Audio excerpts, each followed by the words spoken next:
The following interview will be hard to digest. You're going to get a peek in someone's life and their hardship from when they're young, and you'll understand and see how they transform and conquered. So before this starts, I would like to offer a warning. Some of the topics and things that are going to be said will be somewhat disturbing. Viewer discretion is strongly advised. And this is Real Talk, no filter. Thank you very much, David. It's a pleasure to be here with you and your audience. And my story is one of trauma and tragedy. Still can't say it. My story is one of trauma. And it's a sad story because any of us who have had trauma in our childhood, it makes it very difficult for us to overcome. And I am the daughter of an alcoholic who's also a drug addict. My mother was the person that traumatized me and my little sister. And my parents divorced when I was about 7 years old, and my dad got custody of us. And he was the first man in the state of Maryland to get custody of two small girls back in the mid-70s. And we hadn't seen my mother for several years after the divorce, except one time when she came through to visit on an overnight stay on her way to move to New Mexico. And we were living in Pennsylvania at the time. So at the age of 11, my mother contacts my dad and lets him know that she is sober and that she has been in AA for a while and would like us to come out to New Mexico for a visit. My dad agrees, and my sister and I go out for a visit. It was supposed to be a 6-week summer break, and the first 2 weeks were great. And some of the best memories I have of my mother occurred in those 2 weeks.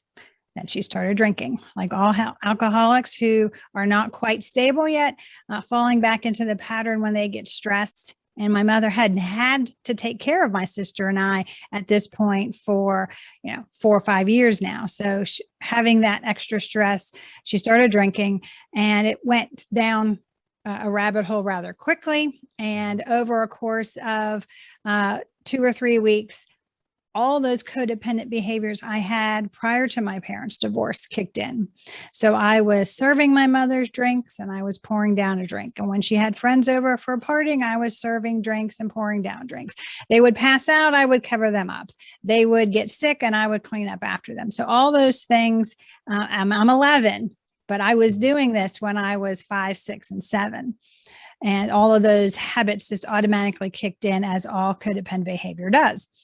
So on one party night, my sister and I go to bed, and I wake up to find a gag in my mouth and my hands and feet bound, and my mother standing in the corner of the room with her best friend, and she's allowing 3 men to sexually molest me so that she could have drugs for free.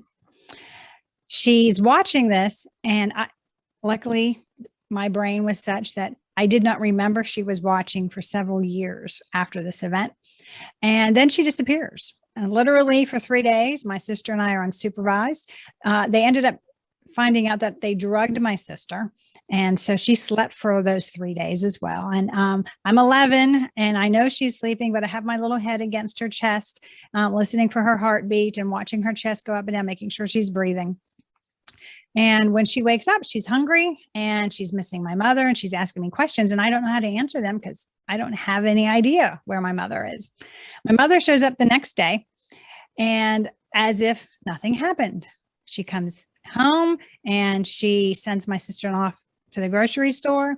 And when we are taking the money order across the way to pay for the weekly rent, she puts our suitcases out on the front stoop.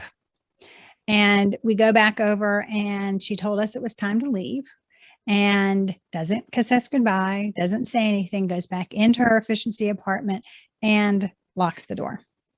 My sister is now screaming and crying, and we are literally stuck in a bad section of Albuquerque, New Mexico by ourselves, and home is 3,000 miles away in Pennsylvania. So before we went on this trip, the last thing my dad said to me was, take care of your baby sister. And so my sister is crying and sobbing. She's 11 months younger to the day than I am. And in a snap, that played in my head. And I became very much of a grown-up at that minute. And I learned to take care of my baby sister. And I figured out, okay, we need to figure out a way to call daddy. and we made our way a mile. We walked a mile carrying suitcases through the streets of Albuquerque, New Mexico, where nobody stopped us. Nobody asked us who we were, what was happening, or anything, which tells you about the time period as well as the bad section of town we were in to not pay attention to two young girls walking the streets like that. I make a phone call to my dad, told him it was time for us to come home. I don't remember if I told him that we were kicked out or not. I just made it very clear we had to come home. We had to come home now. And he asked me if I have a safe place to stay. And I kind of did, and I kind of didn't. We were at my mother's best friend's apartment and with her ex-husband. And she was the one that instigated my sexual assault. So she was also standing in the room watching. So it wasn't a place that I thought was safe, but it was a place my sister felt comfortable. And again, that taking care of my baby sister was why I decided that was the place to go, because it did calm her down. So my dad makes arrangements for us to be on an airplane the next day and asked me if I have a ride to the airport. Now, my mother had a car, her best friend didn't have a car, nobody we knew had a car. And I told my dad, yes, we did. And it just so happened that when my mother picked us up when we first arrived, she came with a man named Alan. Alan is a cowboy. He had a cowboy hat and cowboy boots, a big belt buckle, and he happened to be a physicist at Los Alamos. And have no idea how in the world he was with my mother, but he took us for a very nice dinner on the up the tram to Sandia Peak, one of the nicest restaurants in Albuquerque, had a fabulous day with him. And when he was dropping us off at the Efficiency apartment, he handed me his business card. Now, I'm 11 and he's an adult. I don't know what a business card is. So he hands it to me and says, if I need anything, call him. Again. And for some reason, I kept it in the suitcase that my mother happened to be handed back to us. So I got the card out and I called Alan, and Alan was there an hour early before he needed to be. He walked my sister and I onto the airplane. I've never seen or heard from Alan again. Alan is one of those angels that come into our lives for a reason and a purpose, and they don't want any thanks. They're just there service.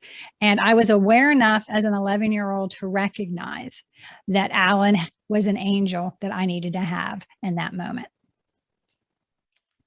I don't know what to say. I literally, before we started talking, I mentioned I'll be writing down notes and questions I'll ask you later on. And I literally just wrote one thing. And after that, I was just so drawn into your experience that I literally just went blank. And I don't know where to begin, but I'm going to begin somewhere. One, I'm sorry that you had such a really bad, shitty childhood experience. I don't know what else to say besides that, to tell you the truth. I'm lost for words. Okay, well, let me fill in then for you, because you are not the first person I've done this to. And this is something that is two-pronged. Number one, it's a shocking story. And number two, it draws people in. And if you had any trauma in your life whatsoever, at some level, you identify with me. Mm-hmm. At some level, we can have a conversation about what all that trauma does to a small child. And we can have a conversation about how can we prevent that from happening to other small children, but more importantly, how do we heal from this? Mm-hmm. And that's the journey that I started taking, not only when I was 11, that my mother literally put me on this journey by force, but also through writing my book, Raven Transcending Fear, from launching my podcast, Soul Solutions. All the things that I'm currently doing in my life now is about giving back and helping others who've experienced either similar trauma or different kind of trauma. But if you've in your life, I absolutely know how you feel. I've absolutely walked down the whole idea of suicide. I've absolutely walked down through the pit of despair. I've come out on the other side. I know what depression looks like. I know what anxiety looks like. And so I've walked all of that. And we can have a conversation on any of those subjects. But the main thing that I want people to understand from my personal childhood tragic event is that it didn't, although it happened to me, it did not break me. I was never broken. I've always been whole. I may have taken my authenticity and stuffed it and put on masks and armor and all those other labels to try to protect me, defense mechanisms. But the whole recovery journey, I believe, is about finding out who we authentically are underneath all of those protective gear that we put on because of our trauma. Which you're absolutely right. And I'm glad you said all that, because it sparks a lot of things now. Thank you so much. You're welcome. I wasn't lost for words. I was trying to find the right words. And that was the biggest things and the right questions for that. One, you're absolutely right. I wasn't even thinking about the psychological aspect of what you've been through, because I look at you, honestly, your personification and just your aura altogether is of a strong woman, no matter what. I look at you, and that's why I didn't even think about the trauma side of it, because like you mentioned, when your dad said, hey, make sure you take care of your younger sister, it seems like you automatically switched to, okay, I'm gonna be a protector, I'm gonna be a provider. And that's why I said, like, I was thinking about, okay, what did it affect you on that? And I can understand, yes, you might currently have some boundaries and barriers and some walls and trust people and family members and so on and so forth, which is you're absolutely 100% able to do that and willing to do that. And you're obligated to do that based off your previous experience. But again, when I literally look at you, I do not see that. I see a strong woman, someone that can stand on her 2 feet and say, guess what? I could, like, the world could be ending right now, and guess what? You'll be at home sipping tea, watching a fireplace, just in peace and peaceful, saying, guess what? It's okay. I got this. No matter what, I'm a survivor. Absolutely. And that's how I honestly see you as, and that's why I honestly didn't want to go down that path. But again, you brought me to that path, so we could go ahead and talk about that. I also look at your book as well, that transcending, and that piece is key. And my middle name is Phoenix, and I look at that as well as a word of transcending. It's you go through this transformation, and when you go through that transformation, you have two choices. Either A, you either go down a bad path and you continue on the bad path where it leads to destruction, or you go down the bad path and you go from conforming to transformation. And you did not conform to your situation, but you transcended/transformed to your situation that you were in. And that's where I was going with that. And then you also mentioned about the layers that we have on ourselves. And it's very true that we do have to look deep within ourselves, and it transcends the physical side of things. But this is where we always say mind over matter. It's your purpose, it's your soul, it's your in my previous podcast, I mentioned the aspect of human being. It's that being portion of it. And if we step away from that being portion, then after that, we do not see the real gifts and rewards that life gives us. As you mentioned as well, there's the man that helped you out, Alan. He came in there and he saved you from a situation. If you never thought, again, it's just the fact that someone gave you a card, you're 11-year-old, it could have had, I don't know what the card looked like. It could be nice and shiny. You looked at it, you're like, oh, it might be appealing, throw it in your pocket. But if it was a blank card, you're like, oh, well, whatever, throw it up, tear it up, throw it in the garbage. It's just a piece of paper to you. But something deep down inside you, which again transcends the physical body, but more of a futuristic look of aspect, something that your soul, your spirit, the energy, whatever you want to call it, says, hey, you're 11-year-old, but put that automatically in your pocket. It's something that will guide you when the time comes. And I believe that we have a lot of these things in our life that someone gives it to us, or someone says something to us that will help us later on. And it's up to us. And it's up to us to keep that and keep reminding of ourselves of that something when that situation comes up. You're like, oh yeah, I remember this and I remember that. So honestly, I believe that, again, your book, The Raven, Transcending Fear. And it's funny because I had a previous podcast and there's two acronyms of fear. It's either A, forget everything and run, or it's I forgot the other one. Shoot, it's something rise. It's something face and everything and face everything and rise. There you go. And you had two choices, and you honestly had two choices at that pivotal point. And you could have forget everything. You could have forget everything and run, or face everything and rise. And you chose the positive aspect of things. And unfortunately, as human beings, we always look at things in the negative first, then the positive. They always say life and sorry, go ahead. And there's a reason for that. I mean, so I believe that all children, if you look at a child, they're all aware. And we come into our school very aware. We know what our purpose is. We know who we authentically are. And then we come into our first unknown, which is family. And family can be a positive thing or a negative thing. Now, I had some positive family and I had a lot of negative family. And based on our family, we start being programmed. We go through a domestication process where, parents, loving parents, and I say that because I'm a loving parent, want our children to conform, that we want them to be good boys and good girls. And we want the little ladies to be just that, little ladies, and be seen and not heard. All those things that we put upon our children, that is not who they are. It's not who they were ever meant to be, but we want them to conform. Then sadly, there's that whole peer pressure that children do, and especially in their teenage years, and where everybody wants to be accepted and they feel like they need to conform to whatever is currently acceptable so that they can be loved by others. So we get conformed, and then we start, continue that. And we become one of those things that others want us to be. We take on labels, we take on roles that other people want us to be. And then a lot of times I think a midlife crisis is when we finally say, hey, I hate this, and I'm going to be who I authentically am. And that's what I think a lot of midlife crises are. So when you look at small children, especially those under the age of 7, they are authentically themselves. They haven't quite started conforming yet. They understand what being a good girl or boy is, because that we really get that to them when they're toddlers.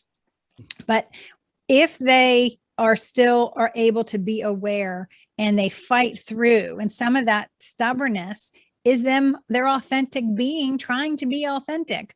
And we have to look at our children differently. And I did not do that with my son, but I've done that with my granddaughter. So as we go through life, the awareness fades away. Awareness of spirit, awareness of our soulful voice, and egoic mind and the egoic voice gets louder and louder and louder. And that, although the ego has a purpose, the ego is there to protect us. It's supposed to say, hey, watch out for that bear over there while you're picking berries. That's what it was there for. Nowadays, it goes into overdrive over things that really doesn't matter. So-and-so made a negative comment to me in that last week's meeting. I really don't, that is not what the ego is meant for. For me, however, the ego, because of the trauma, the ego put into place defense mechanisms because there was a real threat, not only to me physically, but to me mentally. So it started putting in defense mechanisms. And the issue that we have when they happen as children is that, Terri 1.0 had trauma, but Terri 2.0, 3.0, 4.0, 5.0 never got the software upgrade, never had the mindset changes of that 11-year-old trauma victim. And so we live adult lives with the faces and the software of 11-year-old trauma victim. And the first big thing that has to change really is that mindset of, am I a victim or am I a survivor? And that happened to me when I was I had just turned 18. I was already in college, and I was having lunch with a friend, and he said to me, you like being a victim. I got very angry because who are you to tell me anything about my victimhood? And I had been aware enough to let people know that I did have some sort of trauma in my background. And the reason I did that is because I definitely had triggers. If you came up behind me and tapped me on the shoulder, I came around with my fist getting ready to hit you. So I didn't want to overreact to something. So I was trying, and me hitting you is my problem. And it had nothing to do with you. That's my problem. So I wanted to make sure that I wasn't being unnecessarily triggered. And if you friends, David, in college, you would have known I had some trauma, and please don't do that. So I was vocal about it. So I sat with what he said, that I liked being a victim. What does this mean? Because how he said it with love and kindness. He said it for me to try to see something that I wasn't seeing. So I sat with it. I journaled about it. And what I realized was I was getting something out of it. All victims do get some being the victim if it's prolonged, not the initial. But at this point, 18 years old, my trauma occurred when I was 11. So I was getting something out of it. And I was in therapy from the time until I graduated high school, from literally the Monday after we came back. I was on a plane on Saturday. Monday morning, I was in therapy because I got off the airplane. Again, awareness. I got off the airplane and told my dad I needed to be in therapy. Monday morning, I was in therapy, and I was in therapy until I graduated high school. So all the therapy I went through, what I realized was, when you are a victim, people treat you differently. If you tell somebody that you've had trauma or that you were a victim, they treat you differently. Now, how they treat you is with compassion and empathy and kindness, or they don't know what to do around you, so they leave you alone. And Sure. That's what I wanted. I wanted to be left alone. So if I was telling every victim and they were leaving me alone, exactly what I wanted. So I figure out a better way to communicate that I wanted to be left alone, that I didn't want to get asked to go on a group outing and everybody go to the movies. I didn't like that.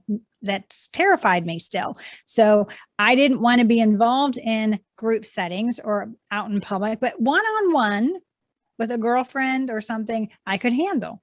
So I learned to communicate that better. And that day, when I realized that causing me to have a different mindset, a negative mindset, a fixed mindset, I switched and I became a survivor. And two things happened. I had to be responsible for my actions. And what I mean by that is, if I reacted poorly to something or I made a bad decision, I couldn't blame my trauma. I couldn't blame my mother. I couldn't blame the molestation. I made that choice in the present, so I have to take responsibility for my actions. And then the second thing happened. I ended up being empowered. I got my power back. And empowerment comes from taking responsibility for the actions and choices you make here and now. And the one thing all trauma survivors really want back is that feeling of out of control powerlessness that comes with being a victim. When you become a survivor, you are able to retake your power and say, okay, yes, all of this yuckiness happened to me, and that's in the past. From this day forward, I'm a survivor, and that past will not affect me in my decision making. I'm going to make decisions now for me. My mother's not making those decisions. I am. Therefore, I must be responsible for the consequences, whether they're good or bad, positive or negative. I made that choice. And that empowerment factor is really a huge step in moving from that fixed mindset to a growth mindset and wanting to learn how to find better ways to deal with the negative feelings that you have. Absolutely right on that one. I love what you just said. That was Thank you. very powerful. And if anyone's listened to that, you guys need to bookmark that and just replay that over and over again, because that's how powerful that was. Quick question now. When you got off that plane, did you tell your dad immediately what happened, or did you wait a while before you told him? My dad found out very quickly when we got back that my mother kicked us out. but he did not find out for almost a year about the molestation. At 11, I didn't have the language for it. I didn't quite understand what had happened. And nowadays, I don't know at what age children are learning about sex, but at that point in time, you didn't teach children about sex at the age of 10 and 11. So when a year later, when I completely understood what it was had happened to me, then the shame hit and the why me and all of that. So he did find out because it came up once in my therapy session, and I'm pretty sure my dad found out about it after that. And then about another 6 months later, I did have a sit down talk with him because I was encouraged to do that. So I sat down and had a talk with him and let him know what had happened.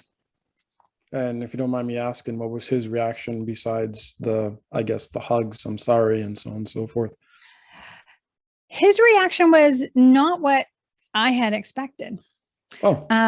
Yeah, because I think we all anticipate certain things, but I am not even at the time, I was not a big hugger. I was not demonstrative in demonstrating my love and affection for others. So although, I didn't even hug my dad when I got off the airplane. He hugged me, but I did not hug him back because at that point I had, I was all tensed up and, was not happy about it, any of it. So when I sat down and told him, it was more of, this is what happened. And he listened. He was very good at not interrupting. He was very good at letting me say all I needed to say. And then he said, his words exactly were, and now what do you want to do? And I didn't realize it at the time, but his question, if I had really paid attention, and again, I was only 12 at the time. And if I really paid attention to what he said, that could have been another major pivotal moment for me, but I didn't pay attention to it. So I don't understand the question. And he said, well, do you want to press charges? Do you, what do you want to just continue with therapy? What is it that you want to do? And I knew enough that I didn't want to press charges because my word against somebody else's. I also didn't know the 3 men who molested me. I didn't know their names. I knew how they were related to my mother and her friend, but I didn't know there was no way to press charges. And I also knew enough at that time in the early 80s that pressing charges wasn't something that went well for the victim. So it was not something I wanted to do. And fast forward, decades later, and the really pivotal thing that I didn't take away from that conversation was the question, now what? Because what I found out in my 40s was staying in the why me question keeps us stuck to the past. It's the wrong question for us to be asking. And the why me is a tool of the ego to keep us stuck. It's the tool of the ego that ties us to the past. It keeps us stuck in shame. It keeps the secret. Because that's the other thing with trauma, especially my trauma. I was told by my mother's best friend, shh, don't tell anybody.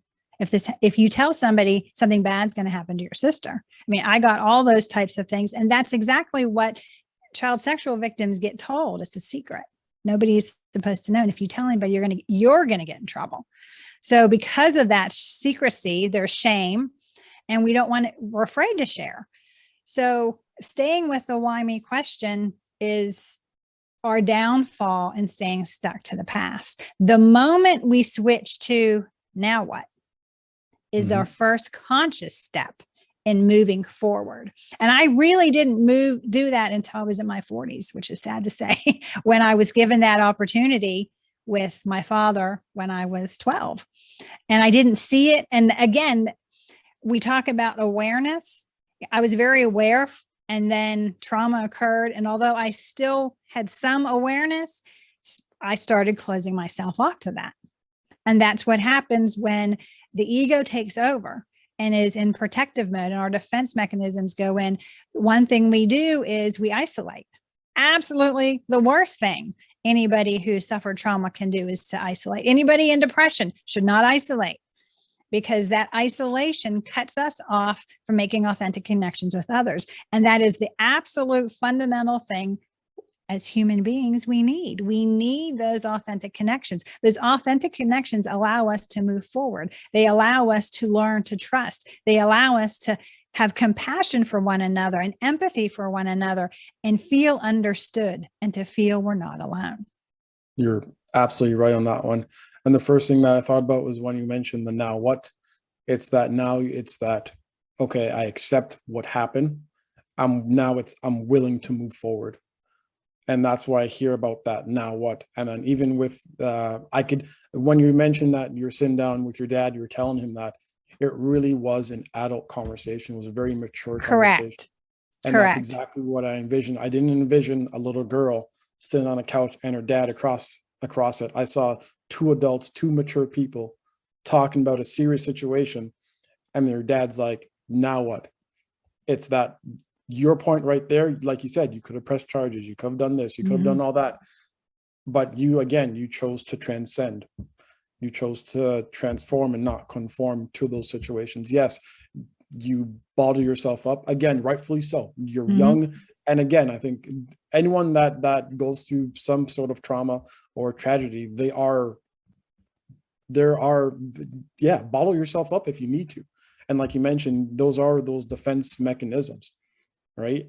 But don't do it for so long. I believe that, me personally, again, I haven't really gone through those situations, but you have to hit that point in life where you're just saying, guess what?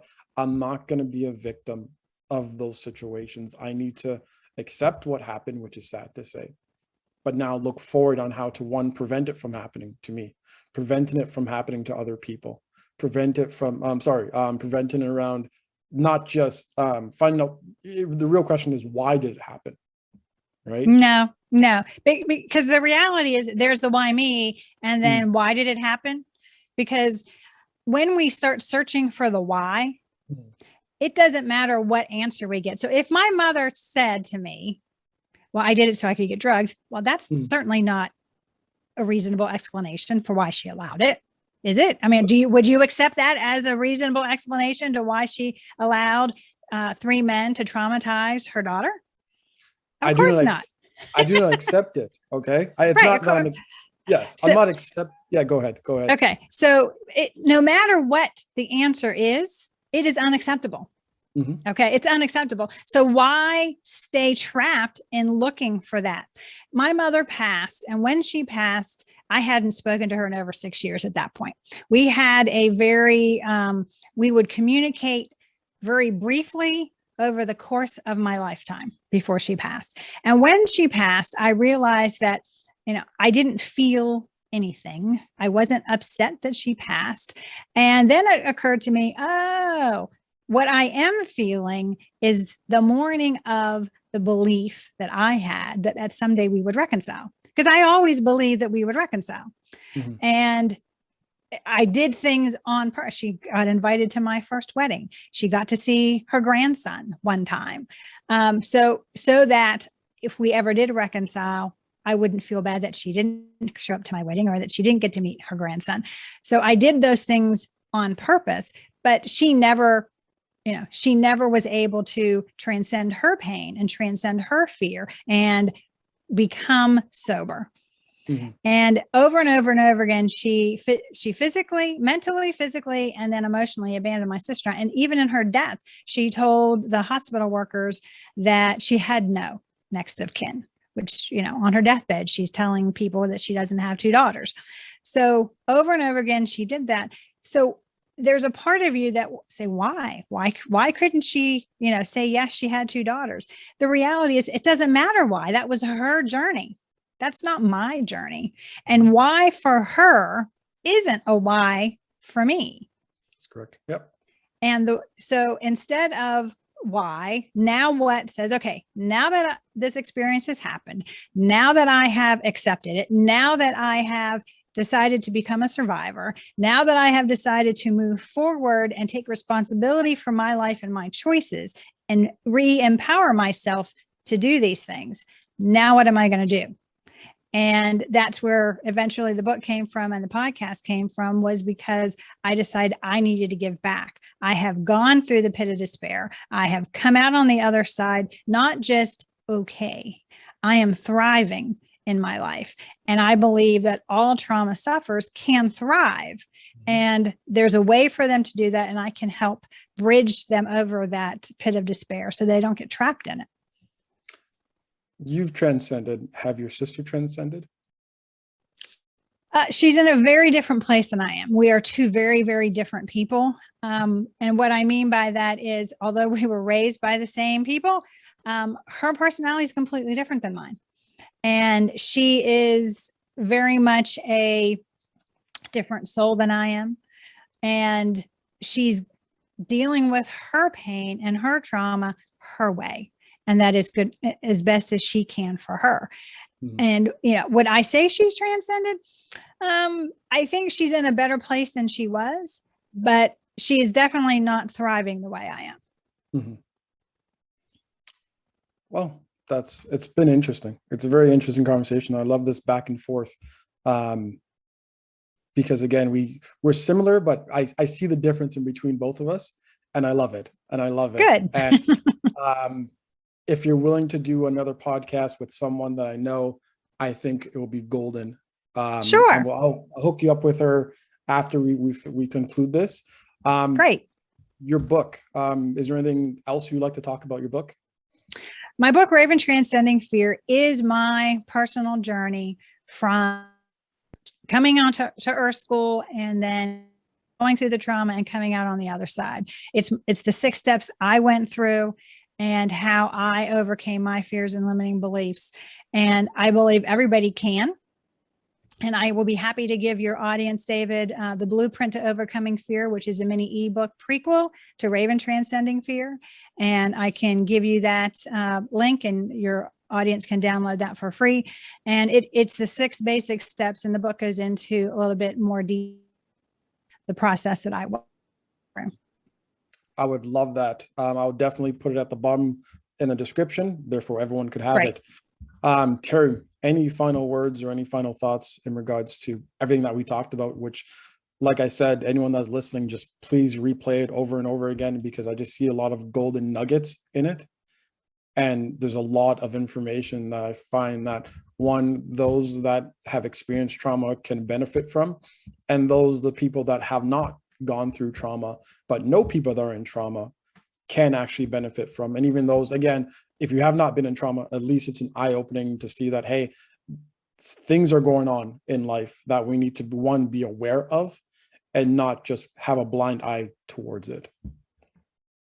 The only thing I would like to say, David, is that everybody in your audience are currently worthy just as they are. And that is the one thing all human beings suffer from, is the fact that we all feel that we're lacking in some way and that we're unworthy of love.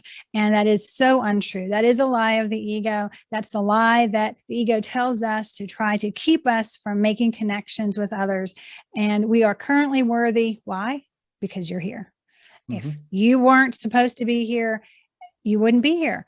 And the reality is, our worthiness comes from within us. Everything we've ever sought outside of us, we find it within us first, because all the answers we're ever looking for is within ourselves. So everybody is currently worthy just as they are. I love that. I'm going to end it right there. Terri, has been fantastic. And Good. definitely we'll be talking so much more in the future. Thank you so much. You're welcome. Thank you for having me, David. No problem.